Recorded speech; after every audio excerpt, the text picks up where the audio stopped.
A minha estreia no futebol, uma estreia no futebol, foi um negócio inusitado, assim, porque o jogo era Paraná e Botafogo, Copa do Brasil, teve um problema na escala e o narrador, que eu não lembro quem era, não sei se era o Milton Leite e tal, teve um problema na escala, ele não foi avisado, mas não vou saber dizer se foi quem foi o narrador.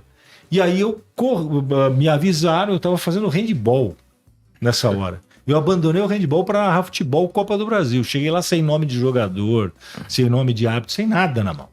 E foram me alimentando de informação ao longo do jogo. Foi minha estreia no futebol, dessa forma. E aí eu passei a narrar, e aproveitando as oportunidades que eram oferecidas. Né? Tempos depois, o Milton saiu, aí eu passei a narrar jogos da seleção brasileira, narrei as Copas de 2006 e 2010. As finais você fez, não fez? Como principal narrador. As finais, inclusive. Champions League. Aí, até em 2012, quando eu virei diretor e depois vice-presidente. Como é que foi essa transição da narração para, vice-presidência da ESPN? Como é que você foi preparado para isso? Como é que era teu dia a dia enquanto narrador? Você foi de surpresa? Você já exercia algum cargo administrativo que você vislumbrava chegar onde você chegou ali? Como é que foi esse processo para você sair do então que a gente conhecia narrador para ser o chefe da porra toda lá? Bom, primeiro assim, eu nunca preparei nenhum próximo passo. Nenhum próximo passo. Por quê? Porque quando eu era repórter de política e economia, eu era muito feliz sendo repórter de política e economia. Muito, muito, muito. Eu estava presente nas grandes coberturas. Eu entrevistei Fidel Castro. Eu entrevistei Nelson Mandela. Caramba, cara. Né? Eu entrevistei todos os presidentes da República. Todos os presidentes do Congresso, todos os presidentes do Senado. Né? Todos os governadores. Participava de coletivas continuamente. Né? Eu trabalhei durante o Plano Collor, durante o Plano Bresser, durante a Zélia Cardoso de Mello, a gestão da Zélia Cardoso de Mello. Então eu estive nos momentos históricos do Brasil. Né?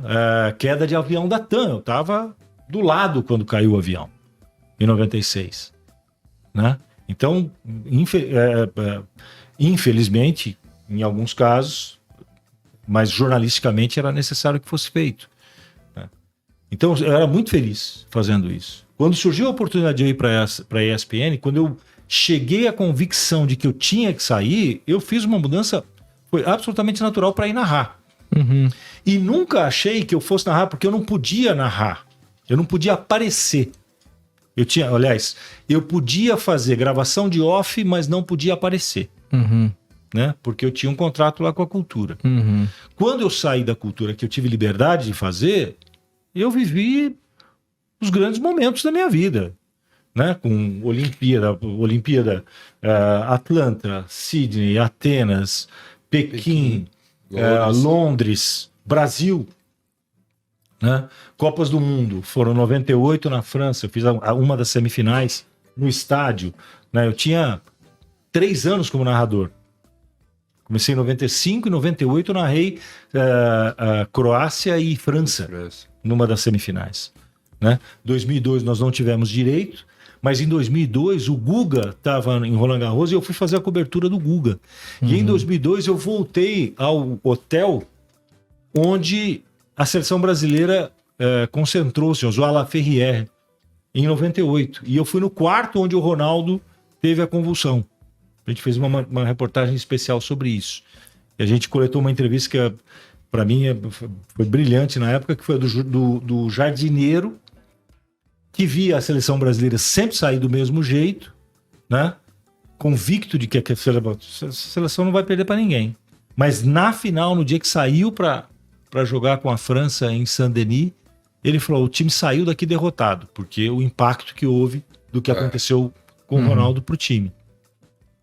Depois vieram as Copas de 2006 na Alemanha, 2010 na África do Sul, 2014 no Brasil, 2018 nós não tivemos direito, mas nós fizemos uma cobertura muito, muito, muito impactante. A ESPN tinha muita relevância. Linha de passe, era sagrada. Porque os horários favoreceram. Na nossa noite não tinha jogos. Então, a opinião era uma opinião muito forte. Então, ela era muito relevante. Nesse momento, a gente conseguiu altíssimos índices de audiência, né? Exatamente privilegiados pelo horário. Mas você foi pego de surpresa? Mas aí que aconteceu? Eu não tinha efetivamente um cargo, mas o Trajano pediu que eu tomasse conta da rádio. Né? Então, formação de equipe, formação de programação, era uma nova parceria, virou Estadão e ESPN. A gente contratou gente, Guga Villani, nós contratamos para que fosse narrar na Estadão e ESPN. Ouvi muito. Nossa, demais. Montamos a grade de programação. Então essa foi a experiência de gestão que eu tinha. E o máximo que eu tinha feito antes era nos Jogos Abertos do Interior, que eu ficava meio responsável pela equipe, mas eu ia para narrar, fazer reportagem, fazer tudo.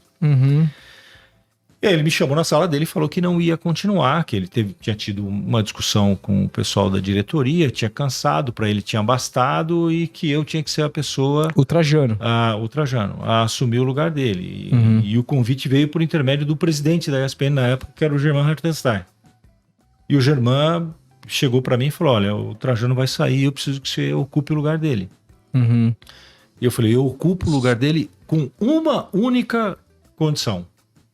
Uma única exigência. Eu só concordo se isso acontecer. Ele falou o quê?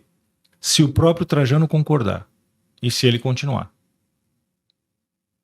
Porque se ele vai sair desalinhado com o que está acontecendo aqui, para mim não interessa. Eu fui leal ao Trajano durante 17 anos.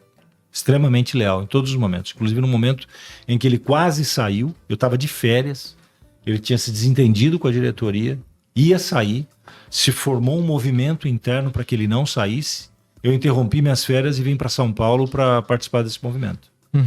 Então, eu fui extremamente leal a ele durante 17 anos. E aí, depois disso, o Trajano concordou. Aí, logo depois, o Trajano teve um problema de saúde. Vocês tinham até então uma relação legal, porque eu lembro de vocês juntos nesse próprio jogo que eu citei, na final da Champions de 2010. O Trajano estava como comentarista nesse dia. A primeira versão do bate-bola era feita pelo PVC, Trajano e eu. Essa foi a primeira versão do bate-bola. O programa tinha 3 horas, 4 horas. Atravessava a tarde. E era uma relação muito legal até muito então. Boa. De muito respeito e também de todo o suporte da minha parte.